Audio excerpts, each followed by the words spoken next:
शिल्पा दीवानी, मेरी बिमला दीवानी, शीला भी मानी और मुन्नी भी मानी, यारों मैं अब क्या करूं। ठाकुर साहब, हो मंडी वाली संजना पे दिल आ गया। कि गाना गाओ भाई, गाना गाने के लिए आया। आप बातें नहीं, आपकी बातें नहीं सुननी लोगों ने। उसमें भी कमी निकाल दी कि इतना अच्छा भी नहीं होना चाहिए। उनके पास मैंने जब पहला एल्बम गाया था तो उस एल्बम को गाने के लिए मुझे 15 या 16 दिन लग गए थे, क्योंकि उसको मेहनत से गाया है। तो आज वो उसका फल मुझे मिलता है कि। लेकिन आपके जो हेटर्स है वो सोचते रहते होंगे कि कुलदीप शर्मा जी का दौर कब जाएगा, कब जाएगा, कितने सालों से लगे पड़े हैं। तो ये जो अवार्ड जितने भी मुझे मिले हैं, मैं हिमाचल के उस हर शख्स को समर्पित करता हूं। और जो भी जहां भी नाटियां सुनते हैं मनोज भाई, मैं उनके चरणों में समर्पित करता हूं। आज हिमाचल जो है वो दुबई में आ गया है। उन्होंने इतना प्यार मुझे किया। कह रहे हैं आप ट्रेंड सेट कर रहे हैं। मेरा कोई योगदान नहीं भाई, इतना मैं कहता हूं मनोज भाई कि ये परमात्मा की कृपा है। ये जरिया बनाता है किसी को। कुछ कलाकार ऐसे भी होते हैं जो स्टूडियो में तो बहुत बेहतरीन गा लेते हैं, लेकिन जब स्टेज पर आते हैं तो फिर काम खराब हो जाता है। धमाका मनोज भाई, वो एक ही दिन में 1 लाख व्यू उसको मिले। जो आलोचना है मेरी, तो सबसे पहले मेरी जो वाइफ है घर पे, वो सबसे बड़ी आलोचक है मेरी। पर वो उसकी आलोचनाओं से मैंने बहुत कुछ सीखा है। ना कुलू की नौर दो, ना पांगी भर मोर दो, ना कुलू की नौर दो, ना पांगी भर मोर दो, बहु अणने अम्मा जी ताके सिर मोर दो। नमस्कार, लाइव टाइम स्ट्रीम में आप सभी का स्वागत है। मैं हूं मनोज ठाकुर और आज हमारे साथ एक ऐसी शख्सियत मौजूद है जिन्होंने हिमाचल प्रदेश का नाम ना सिर्फ भारतवर्ष में लेकिन इंटरनेशनल लेवल पर भी सुप्रसिद्ध किया है। हमारे हिमाचल प्रदेश की आन बान शान नाटी किंग कुलदीप शर्मा जी हमारे साथ मौजूद है। आपका बहुत बहुत स्वागत है सर। थैंक यू ठाकुर साहब। सबसे पहले तो आपको बहुत बहुत बधाई हम यहाँ पर दे देना चाहेंगे कि ब्रिटिश पार्लियामेंट में आपको सम्मानित किया गया और उसके बाद बीते कल ही आपको हिमाचल का हीरा अवार्ड से सीएम सुक्खू जी ने सम्मानित किया। क्या कहेंगे सर? मैं ठाकुर साहब, मैं हर मंच पे कहता हूँ, शुरुआत इसी लाइन से करता हूँ कि कौन पूछता था तेरी बंदगी से पहले, बुझा हुआ दिया था तेरी रोशनी से पहले। ये मान सम्मान जो भी मिल रहा है, ये उन लोगों को मैं उनके चरणों में समर्पित करता हूँ, जो चाहे हिमाचल में है, चाहे हिंदुस्तान में रहते हैं, चाहे पूरी दुनिया में कहीं भी रहते हैं, जो हमारी नाटियों को सुनते हैं, मेरी नाटियों को सुनते हैं। क्योंकि उन लोगों ने मेरी नाटियाँ नहीं सुनी होती, नाटियों को इतना बड़ा ना बनाया होता उन लोगों ने, तो शायद ये हिमाचल का हीरा और ब्रिटिश पार्लियामेंट में जो मुझे लंदन में जो सम्मान मिला नाटियों के लिए, वो शायद नहीं मिलता। तो ये जो अवार्ड जितने भी मुझे मिले हैं, मैं हिमाचल के उस हर शख्स को समर्पित करता हूं। और जो भी जहां भी नाटियां सुनते हैं मनोज भाई, मैं उनके चरणों में समर्पित करता हूं। सर, मैं आपसे ये जानना चाहूँगा कि हिमाचल में, ठीक है, आप हिमाचल से संबंध रखते हैं, यहाँ पर आपकी नाटियाँ चलती है तो लगता है कि चलो ठीक है, लेकिन फिर इंडिया लेवल पर, इंटरनेशनल लेवल पर जब ब्रिटेन जैसी कंट्री में, ऑस्ट्रेलिया जैसी कंट्री में नाटियाँ चल रही होती है और लोग खूब झूम रहे होते हैं, क्या अनुभूति होती है वो एक कलाकार के लिए?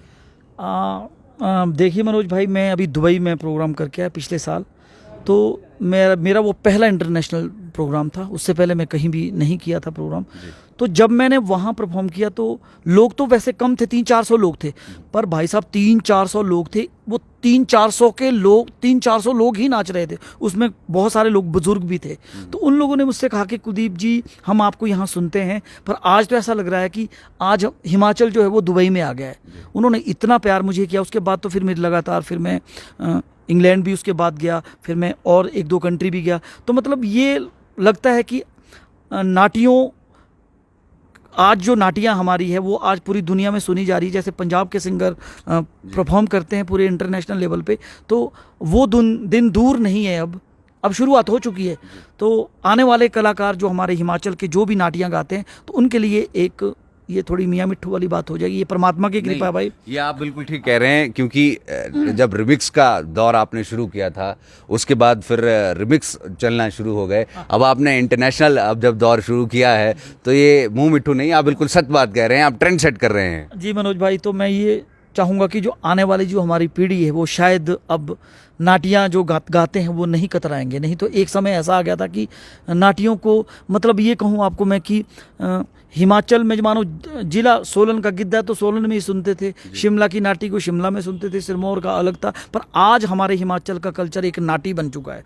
तो मैं इतना कहूँगा कि आज तो विदेशों में हो, चाहे देश में हो, चाहे पंजाब में हो, हरियाणा में हो, आज हमारे जो पहाड़ी लोग जो रहते हैं वो बड़े गर्व के साथ सुनते हैं। तो उसके लिए मैं सल्यूट करता हूँ उनको कि अब उन्होंने हमारे कल्चर को अपनाया है। और मेरा कोई योगदान नहीं भाई, इतना मैं कहता हूँ मनोज भाई कि ये परमात्मा की कृपा है, ये जरिया बनाता है किसी को। तो मुझे परमात्मा ने ये जरिया बनाया और मैं हिमाचल के लोगों का और परमात्मा का, परमपिता परमात्मा का भी धन्यवाद करता हूँ कि हे प्रभु आपने मुझे इस कार्यों के लिए चुना। पर आने वाली पीढ़ी के लिए बहुत अच्छा संकेत है।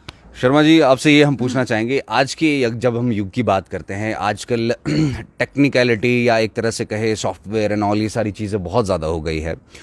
लेकिन आपके गीतों की अगर हम बात करें, जैसा गीत आप हमें स्टूडियो का रिकॉर्डेड आपका सुनने को मिलता है, वैसा ही हमें स्टेज पर भी मिलता है।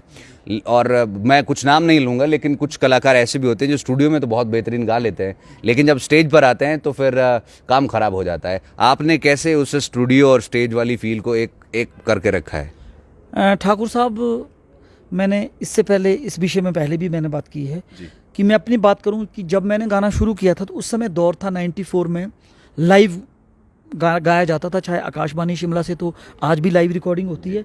पर ऑडियो जो रिकॉर्ड होते थे उसमें क्या होता था कि एक गाने को गाने के लिए भी 4-4, 5-5 दिन लग जाते थे। अगर नॉन स्टॉप गाना होता था तो मेरा अपना एक्सपीरियंस है कि एक नॉन स्टॉप मेरा 15 या 16 दिन में कंप्लीट हुआ था। मैंने सबसे पहले एस डी कश्यप जी, जिनको मैं पिता महा कहता हूँ इस अपनी पहाड़ी इंडस्ट्री का, हिमाचल की इंडस्ट्री का, तो उनके पास मैंने जब पहला एल्बम गाया था तो उस एल्बम को गाने के लिए मुझे 15 या 16 दिन लग गए थे।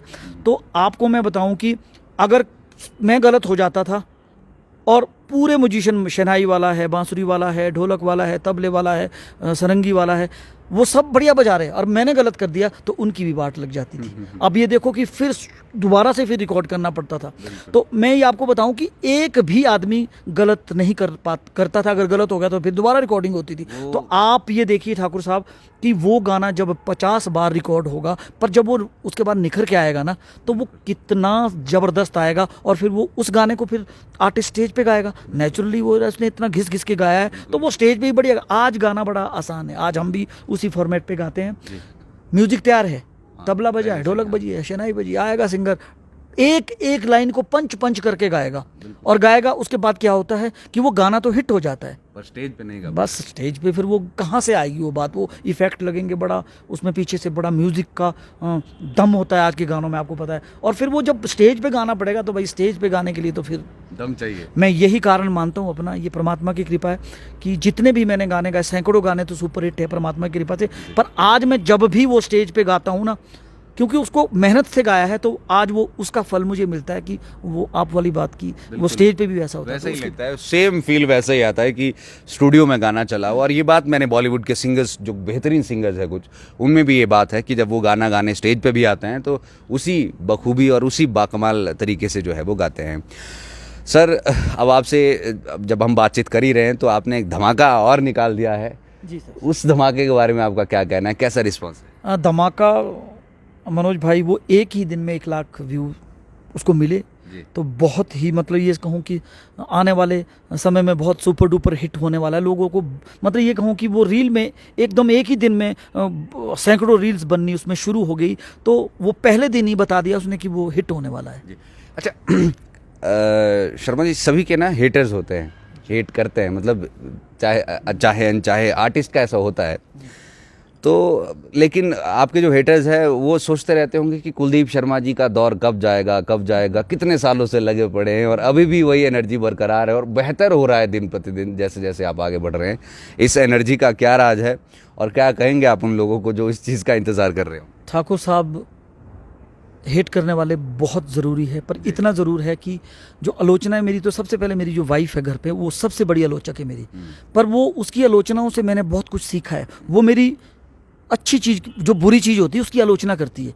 तो मैं कोशिश करता हूँ कि आज मैंने जो गलती स्टेज पे की है उसको मैं कल, क्योंकि मैं जब स्टेज पे होता हूँ कई बार क्या करता हूँ मैं कि बातें ज़्यादा करना शुरू कर देता हूँ, तो वो पीछे से बोलती कि गाना गाओ भाई, गाना गाने के लिए आए आप, बातें नहीं, आपकी बातें नहीं सुननी लोगों ने कि वो स्टोरी सुना दी कि मैं वो बस में जा रहा था जी, फिर मैंने ये गाना उसको देखा, मैंने फिर गाना बना। यार वो स्टोरी नहीं सुननी है लोगों ने, आपका सुनना है गाना, गाने को सुनना है। तो वो मैं गलतियाँ नहीं करता हूँ, तो कोशिश ये करता हूँ। हाँ, एक आलोचना करने वाले ऐसे होते हैं कि उनको तो बिना किसी, ठाकुर साहब आप भी इतने बड़े लेवल पे इतने बड़े अच्छे पत्रकार हैं, आपको भी आलोचना करने वाले हैं। ये मैं इतना मानता हूँ ठाकुर साहब कि जो आगे बढ़ता है उसकी आलोचनाएं होती हैं, आलोचनाएं होनी चाहिए, आलोचनाओं से सीखता है आदमी। पर एक होते हैं सच्चे आलोचक और एक होते हैं बड़े नीचे वाले सोच, उनको बुरा ही ढूंढना है। पर अगर बुरा भाई ढूंढना है, एक छोटी सी आधे मिनट में वो मैं पूरी स्टोरी करूंगा कि एक बार एक कहीं फंक्शन हो रहा था गांव में, तो क्या हुआ ठाकुर साहब की, वो उन्होंने बहुत अच्छा फंक्शन कराया, तो एक बंदा तो उसमें बोला नहीं यार इस बार मज़ा नहीं आया। फिर उन्होंने दूसरी बार बहुत अच्छा करवाया, फिर बोला नहीं यार इस बार भी मज़ा नहीं। उन्होंने बोला यार इस बार तो हमने कमी नहीं रखनी, साले इतना बढ़िया प्रोग्राम कराएंगे। फिर वो तीसरी चौथी बार जब कोई कमी नहीं थी तो पूछ लिया उस बंदे ने, भाई इस बार कैसा लगा? बोले भाई इतना अच्छा भी नहीं होना चाहिए। तो अब आप ये देखिए कि उसमें भी कमी निकाल दी कि इतना अच्छा भी नहीं होना चाहिए। ये आपने बिल्कुल सही बात कही है। जो गलतियां निकालेगा, जिसने वो एक आलोचना दूसरे तौर से करनी, वो करनी ही है, चाहे आप जितना मर्जी बेस्ट कर ले। तो सब एक बार फिर से हम आपको बहुत बहुत बधाई दे देना चाहेंगे। ये बहुत ही खूबसूरत आपको अवार्ड से सम्मानित सीएम साहब ने किया है, और आपने ब्रिटिश पार्लियामेंट में जो सम्मान हासिल किया उससे सभी हिमाचल वासियों का जो है वो सीना गर्व से चौड़ा हुआ है। जाते जाते आपसे 2 लाइनें ज़रूर सुनना चाहेंगे। हाँ बिल्कुल, मैं आपको धमाका 2024 का 2 गाने मैं आपको सुनाता हूँ जिसको लोग बड़ा पसंद कर रहे हैं।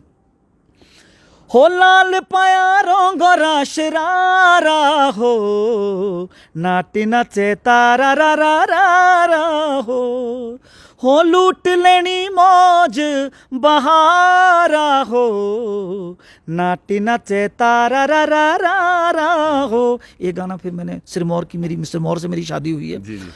ना कुल्लू की नौर दो, ना पांगी भर मोर दो, ना कुल्लू की नौर दो, ना पांगी भर मोर दो, बहुआने आमा जी ताखे सिर मोर दो। गोरे देखनी न काले चई बड़े दिल वाले, सादगिरी चई मूर्तो ना ज्यादा फैशन वाले, तेरी मेरी बोलो चई पसंद क्या लेना मारे और दो, बहुआने अम्मा जी ताखे सिर मोर दो। एक और सुना लेता हूँ, हिंदी टाइप है वो। शिल्पा दीवानी मेरी बिमला दीवानी, शीला भी मानी और मुन्नी भी मानी, यारों में अब क्या करूं। ठाकुर साहब हो मंडी वाली संजना पे दिल आ गया। अमित भाई, मंडी वाली संजना पे दिल आ गया। क्या बात है, क्या बात है, बहुत ज़बरदस्त, लाजवाब। इसे गजब हम कहेंगे, और हमेशा ही आपको सुनना लाजवाब होता है, अपने आप में ही बड़ा बेहतरीन एक्सपीरियंस होता है। नाटकिंग कुलदीप शर्मा जी, आपने अपना कीमती समय हमारे साथ साझा किया, आपका बहुत बहुत धन्यवाद। धन्यवाद ठाकुर साहब। देखते रहिए लाइव टाइम्स टीवी फॉर सुने सुपरिंग, मैं मनोज ठाकुर, और इस खास बातचीत पर हमारा साथ दिया हमारे साथी अमित पुंडीर ने।